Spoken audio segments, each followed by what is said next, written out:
नमस्कार, स्वागत आहे तुमचं मराठी किचनमध्ये।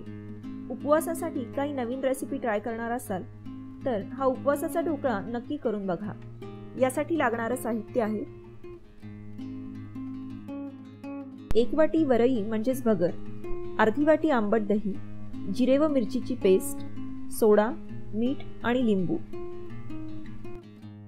या ठिकाणी वरई मिक्सरमध्ये एकदम बारीक वाटून घेतली आहे। हे पीठ एकदम बारीक असावे, नाहीतर ढोकळा कोरडा होऊ शकतो। यात आंबट दही घालून मिक्स करून घ्या। यानंतर लागेल तसे कोमट पाणी घालून पीठ भिजवून घ्या। हे पीठ थोडेसे पातळ असले पाहिजे।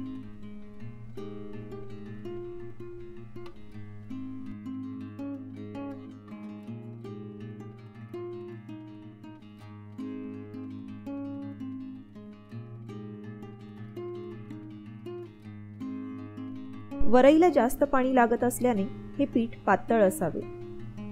झाकण घालून पीठ अर्धा तास भिजू द्या। ढोकळा वाफवण्यासाठी कुकरमध्ये पाणी गरम करायला ठेवा। आता पिठात जिरे व मिरचीची पेस्ट आणि मीठ घालून हलवून घ्या। यानंतर यात लिंबू पिळून अर्धा टीस्पून सोडा घालून व्यवस्थित मिक्स करा। आता तेल लावलेल्या कुकरच्या भांड्यात हे मिश्रण भरा।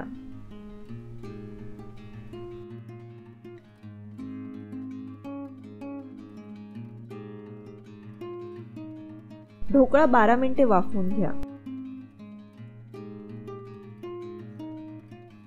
ढोकळा थंड झाल्यानंतर कापून घ्या।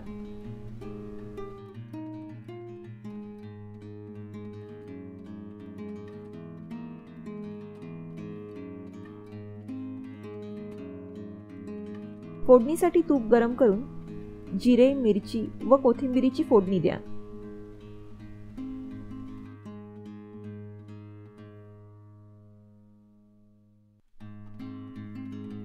तयार आहे उपवासासाठी वरईचा ढोकळा। रेसिपी आवडली तर सबस्क्राइब आणि शेअर करायला विसरू नका। धन्यवाद।